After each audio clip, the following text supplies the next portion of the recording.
Malaysia airline की flight MH370 8 मार्च 2014 को Kuala Lumpur से बीजिंग के लिए उड़ान भरती है, लेकिन बीच रास्ते में कुछ ऐसा हुआ कि वो अपनी डेस्टिनेशन तक नहीं पहुंच पाई। आज हम बात करेंगे कि उस दिन आखिर ऐसा क्या हुआ था उस प्लेन के साथ कि अचानक से वह प्लेन सभी एयर ट्रैफिक कंट्रोलर के रेडार से गायब हो गई। फिर से स्वागत है आप सभी का हमारे चैनल जिज्ञान में। 8 मार्च को इस फ्लाइट में 2 पायलट, 10 क्रू मेंबर और 227 पैसेंजर मौजूद थे जो कुआलालंपुर से बीजिंग जा रहे थे। ये दोनों पायलट्स काफी एक्सपीरियंस थे। इनमें से पहले कैप्टन जारी अहमद शाह, जिन्हें 33 साल का फ्लाइट एक्सपीरियंस था। वहीं को पायलट फरीक अब्दुल हामिद, जिन्हें 7 साल का फ्लाइट एक्सपीरियंस था। वैसे तो ये प्लेन एक बोइंग 777 था जिसका पास्ट रिकॉर्ड बिल्कुल क्लियर था।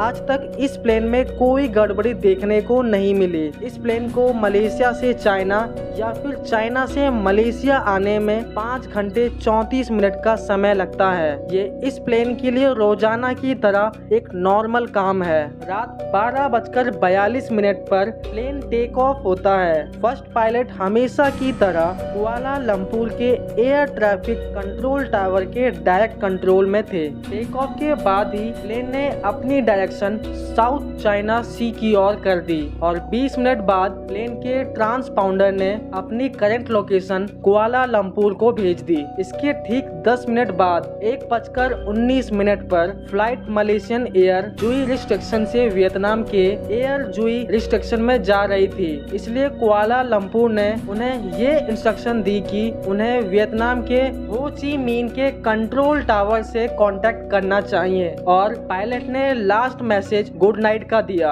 अब फ्लाइट को पूरे 37 मिनट गुजर चुके थे। वैसे जब कोई प्लेन जब तक अपने डेस्टिनेशन तक नहीं पहुंच जाता, वो प्लेन तब तक किसी बड़े कंट्रोल टावर के कांटेक्ट में रहता है। लेकिन लास्ट मैसेज के 3 मिनट बाद प्लेन कुआलालंपुर और हो ची मिन के रेडार से गायब हो जाता है। कुआलालंपुर टावर के लिए ये नॉर्मल बात थी, क्योंकि उन्हें लगा कि प्लेन अब वियतनाम एयर स्पेस में एंटर हो गया होगा, जिस कारण उनके रेडार से प्लेन गायब हुआ। लेकिन जब प्लेन हो ची मिन के रेडार से भी गायब हुआ, तब उन्होंने प्लेन से कांटेक्ट करने की कोशिश करी। 18 मिनट तक कोशिश करने के बाद सामने से कोई जवाब नहीं आया। तभी हो ची मिन कंट्रोल टावर ने कुआलालंपुर कंट्रोल टावर को इसके बारे में अपडेट किया। वैसे तो इस सिचुएशन में 1 घंटे के अंदर रेस्क्यू सेंटर को इन्फॉर्म करना होता है, लेकिन कुआलालंपुर ने 4 घंटे बाद एरोनॉटिकल रेस्क्यू कोऑर्डिनेशन सेंटर को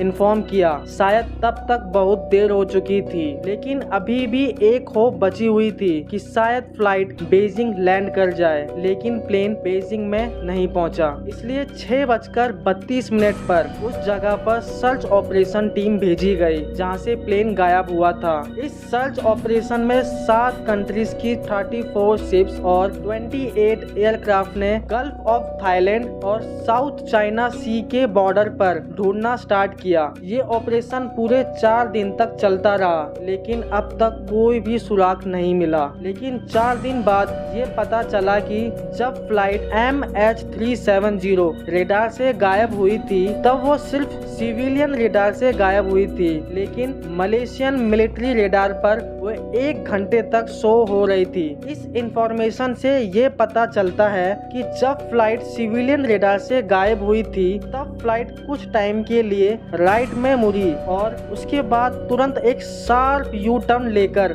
मलेशिया की ओर मुड़ गया। उसके 31 मिनट बाद प्लेन ने मलेशिया सिटी पेंजांग को क्रॉस किया और उसके बाद मलाका स्ट्रेट की ओर मुड़ गया। जब तक ये प्लेन मिलिट्री रेडार पर शो हो रहा था, तब तक ये पता चला कि रात के 2:22 पर फ्लाइट इंडियन ओशन के इस पार्ट पर पहुंच चुका था। इसके बाद जो रेस्क्यू टीम प्लेन को गल्फ ऑफ थाईलैंड और चाइना सी में ढूंढ रही थी, वो अब इंडियन ओशन के इस पार्ट में प्लेन को ढूंढना स्टार्ट कर दिया, लेकिन वहाँ भी कुछ नहीं मिला। कुछ दिनों बाद एक और इंफॉर्मेशन हाथ लगी कि जब प्लेन मिलिट्री रेडार से गायब हुआ तब प्लेन एक सैटेलाइट के डायरेक्ट कांटेक्ट में था। बोइंग एयरप्लेन के लिए ये एक नॉर्मल बात है कि जब उसका कम्युनिकेशन सिस्टम खराब हो जाता है तो प्लेन ऑटोमेटिकली सैटेलाइट से कांटेक्ट करने की कोशिश करता है। उसी तरह फ्लाइट MH370 ने भी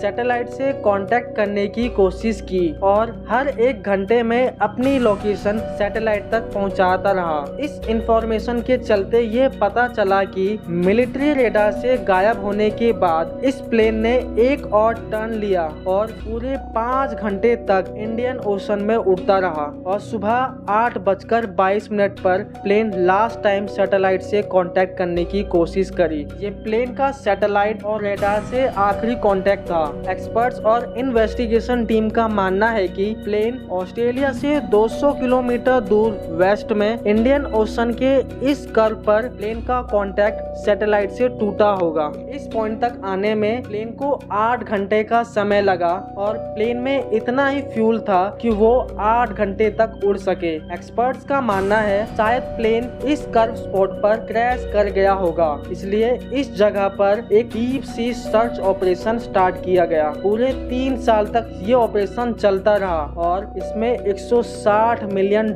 से भी ज्यादा का खर्च आया, लेकिन प्लेन का कोई सुराग नहीं मिला। मगर 2015 में उसी प्लेन का राइट फ्लैप्रोन तैरता हुआ आइलैंड ऑफ रीयूनियन के किनारे पर मिला। इस प्लेन का काफी हिस्सा कई बार अफ्रीका के किनारे पर तैरता हुआ मिला, लेकिन आज तक प्लेन का और उसमें बैठे लोगों का पता नहीं चल सका। आशा करता हूँ आपको ये वीडियो भी बेहद पसंद आई होगी। ऐसी और वीडियोस के लिए हमें सब्सक्राइब करना ना भूलें।